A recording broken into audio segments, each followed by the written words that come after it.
where every good wife ought to be. Oh, so how was your day, Beard? Well, we had a meeting first thing this morning and found out that... Oh, that's nice, that's nice. Well, I tell you, I am whooped. What a day I've had. Then I think I caught every light from the office all the way to here. Got stuck behind this old buzzard who had his left turn signal on all the way from Monroe in Tennessee to Capitol Circle. Believe me, when he turned, I was not the only one that honked in congratulations. Gee whiz. Oh, did I tell you that old man Victor's going to retire? Oh yeah, all the young pups at the office, they think they've got a shot at his position. I got news for those guys. I've been there longer than all of them put together, and if anybody's got a shot at his position, it had better be me. I'm telling you, it's dog eat dog out there. But those guys are going to find out that this bulldog, he's got a little bit more bite left in him. So, what's for dinner? Stew. That smells great. Oh, did you remember to pick up my 9-iron from the Golf Pro shop? I've got my tournament on Saturday. Picked it up on the way home. It's in your golf bag. You are such a wonderful wife. So tell me, how was your day? Well, like I was telling you, we had a meeting first thing this morning and found out our bank is being sold to some... I'm sorry. I don't mean to interrupt you again, but I forgot to tell you, I invited Victor and his wife over to have dinner on Saturday night. I told them about your really good London broil, the one that you make with that buttercream sauce, and, well, I think it might serve to butter him up a little bit as he thinks about who's going to replace him. Honey, I've already been to the grocery store this week, and if I cook that, I've got to go grocery shopping again. Can't we just take them out to eat? His heart is set on your London broil. And come on, I know that you love us all to tell you about what a great cook you are and how wonderful you are. And, you know, this could be really important to my career. Yeah. Okay. You know, since you've got to go back over to the grocery store anyway, would you mind dropping off my suits there at the dry cleaner that's in that same plaza there? Thank you so much. Where's Ray Ray?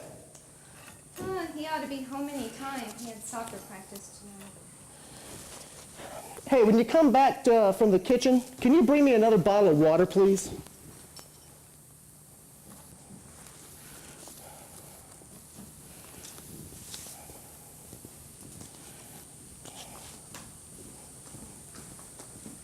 Thank you. Hey, Dad. Hey, Mom. Hey, hon. Dinner smells good. How long? Hurry and wash up. I'm getting ready to dish it up now.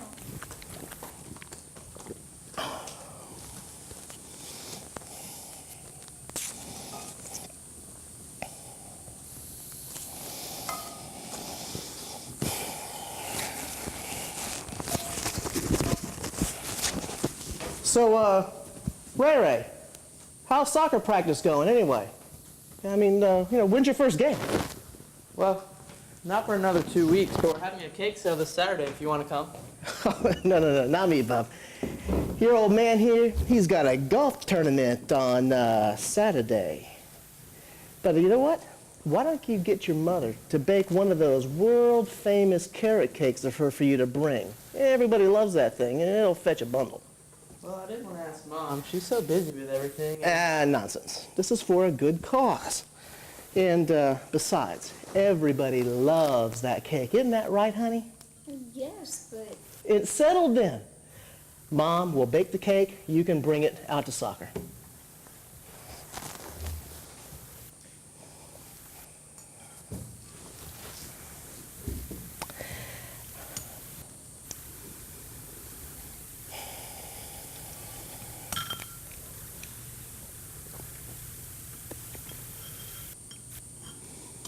Dinner sure is good, Mom. Thank you, Ray Ray. You know, whenever I smell stew, it just takes me right back to the farm. Of course, when my mother cooked stew, she used real vegetables, real carrots, real potatoes, real onions, little pinch of garlic. Oh, oh, sweetie, this is not to imply at all that your stew is not good. You make great stew. Mom's a good cook, Stan. It's okay to brag about her. I like her cooking too. You know, speaking of my mom, her birthday is coming up. Why don't you give her a call and tell her we'd like to come up for this time of year, and yeah, we'll make a weekend of it. No, I'm not going to call her. What do you mean you're not going to call her? You and my mom get along fine. For the past 3 years, you've had me call her with that same cockamamie story, only to have to call her on her birthday and tell her we're not coming after all. Stan, you don't have to hear the disappointment in her voice. You don't know how bad I wanted to tell her the truth. Mom, we didn't come for a visit because Stan decided playing golf with his buddies is more important than a weekend with you. Wait a minute, that's not true. Yes, it is, son. Carol, I don't know where you come up with these stories. I distinctly remember last year where I was at. Give me a minute. Playing golf? You stay out of this. You were playing golf at Talavana Country Club with Pastor Jesse. I remember it so well because I cooked lasagna for dinner that evening, but it was cold and dried out by the time you got home. Seems you guys couldn't resist the smell of prime rib coming from the restaurant. Yeah, you managed to stuff down a few bites of lasagna, but you finally fessed up to your indulgence and apologized for not calling me. All right. All right.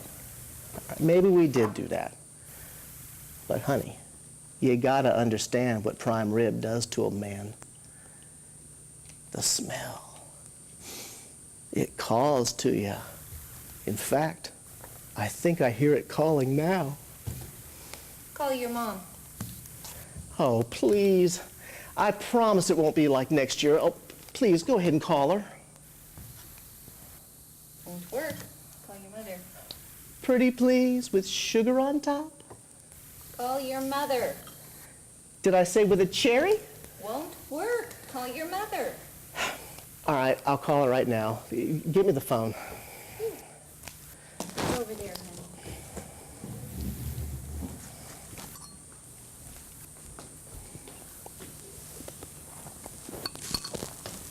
Thanks, son.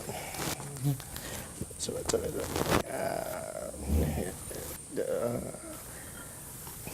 what was that number again? 877-555-5800.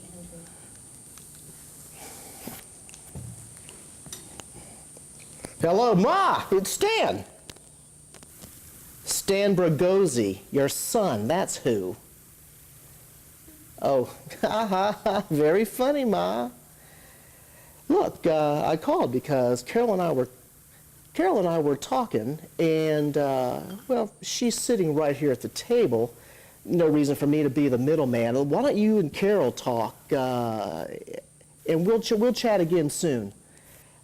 I love you too, Ma. Here's Carol. Yeah, bye, Ma. Stan, that wasn't fair. Hi, Mom. Yeah, I know it's been a while. We've been so very busy. Ray Ray's playing soccer again. He's on the varsity squad this year. Say, we were thinking of coming for a visit the last weekend of this month. Would that be a good time? Yeah, I know it's your birthday, Danny. Can we bring you anything from the city? Mom, are you okay? Are you crying? Mom, don't cry. Tears of joy, you say. We're looking forward to it, too. Well, listen, I need to clean up the dinner dishes. We'll see you soon. I love you, too, Mom. Bye-bye. You see, you done good. Now, that wasn't so hard, was it?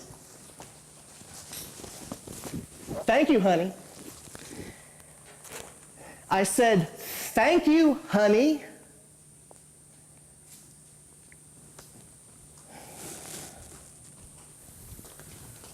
Dad, I'm getting concerned about Mom. She just doesn't look right. What do you mean doesn't look right? Well, look at her. She just looks tired and worn out all the time. She hardly smiles anymore. She hardly smiles anymore. She doesn't even laugh anymore. You remember those clear from the belly laughs she used to have? Look, let me explain something to you. There are two things in life that you are never going to understand: the ways of God and the ways of a woman. You see, son, women, they got these hormonal things. They can't help it, so don't beat yourself up. But I tell you what, when those hormones get to going, just get out of the way. Now, your mother, strong woman. She's a real trooper. She's always pulled herself together for us in the past. She'll do it now. Anyway, don't you have some homework or something you need to go do? A little bit, but Dad, I'm really concerned. All right. I'll talk to her, okay? All right. Thanks, Dad.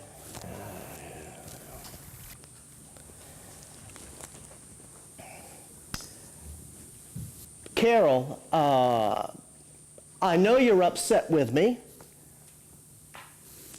but you know what the good book says? You gotta forgive me. So come on over here and let me apologize, will you? Come on.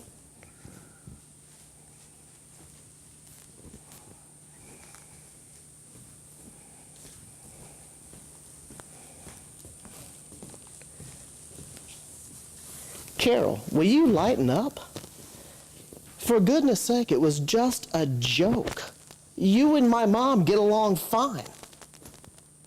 That's not the point, Stan. You don't do diddly squat around here. Not only do I work full-time, but just look at the load I carry. I cook all the meals, do all the dishes, all the shopping, all the laundry, all the cleaning, all the errands, and all your personal phone calls. I'm not your chef, I'm not your maid, and I'm not your personal servant, Stan. I'm your wife. Exactly. You are my helpmate. You've convinced yourself that I'm your personal helper. That's what the word says. And you should delight yourself being in the perfect will of God.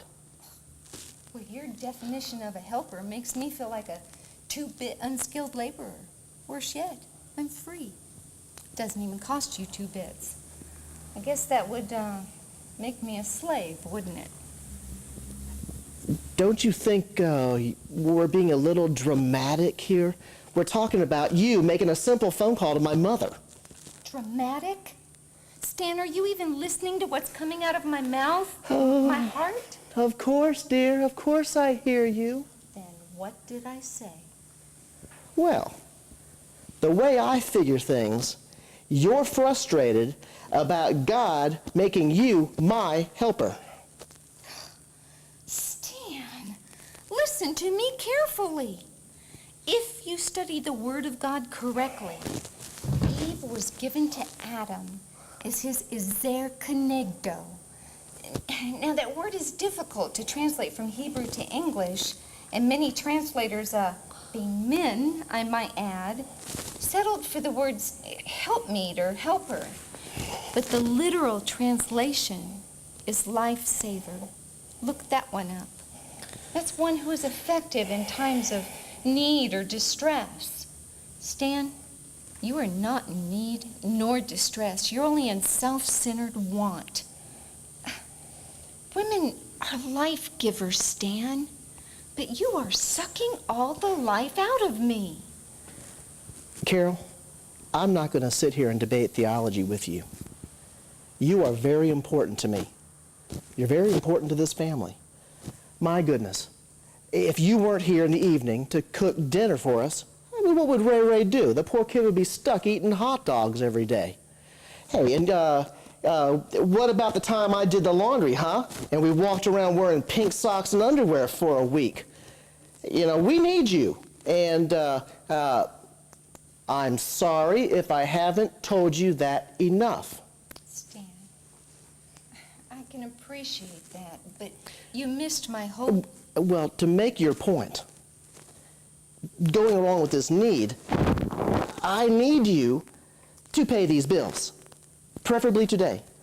I found them in the car. I forgot to bring them in. They're about 3 weeks old. If we don't pay them, they're going to be late. I mean, now this is real need. And distressing, Stan. I don't have time tonight. Surely you can handle paying the bills. I don't know what you've gone through, but let me tell you what I go through when I go to that office in order to work to be able to provide for my family. When I walk in the door at night, I just want some unwind time. Do I get unwind time? No, I walk through that door and bam, problems. Your problems, his problems, my problems. I've got to solve everybody else's problems, and all I want to do is just unwind. Is it just really that much to ask this family to allow me to have a little bit of unwind time? Is that too much for me to ask? Talk about who sucks the life out of who around this place. Fine, Stan, fine. You just have it your way. You sit there and unwind while I do everything else around here. You know, you don't have to be so huffy about it. Wonder who kicked her cat today.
Carol, I'm just whooped. I'm gonna go ahead and go on to bed. I'll see you later. I'll see you in the morning. Good night, hon.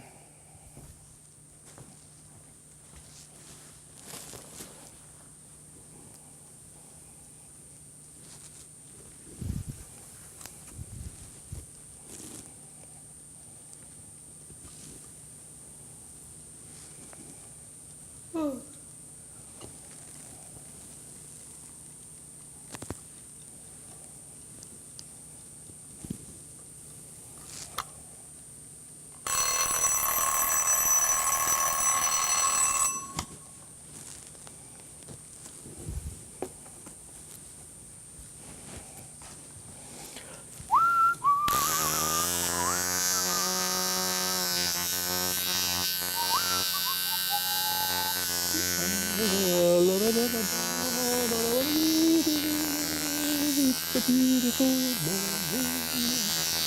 Oh, it's a beautiful day.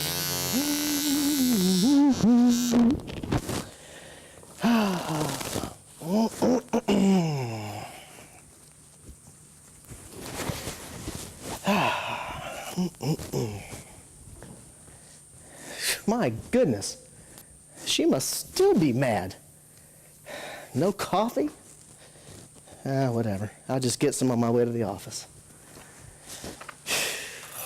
That guy's got to do around here.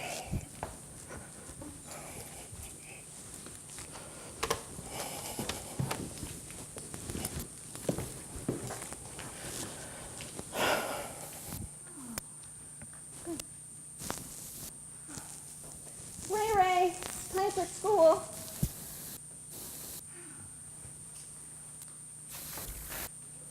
Morning. Good morning, hon. You all right? Yeah, I'm all right. Honest? Honest. Hey, Today's Friday. You don't have soccer practice. What do you say I pick you up from school today? You gonna be off work that early? I will be today. All right, well then yeah. I'll see you by the flagpole, 3:45. 3:45 it is. I'll see you then, huh? Love you. Love you too.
Honey, I'm home. Honey.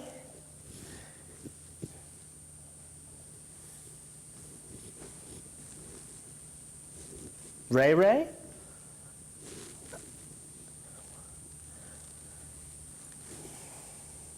I'm home.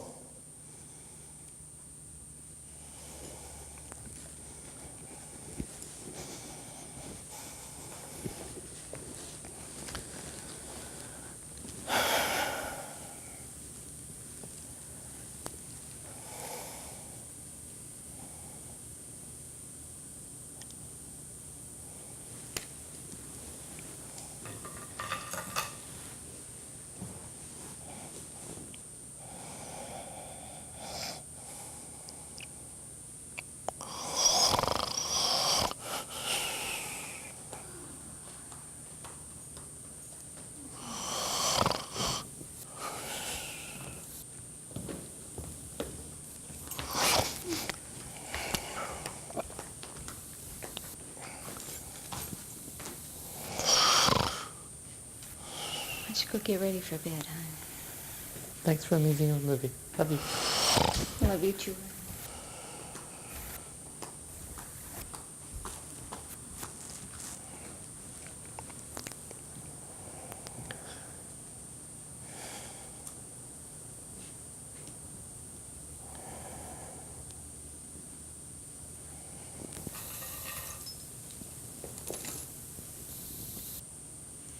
Stan, wake up.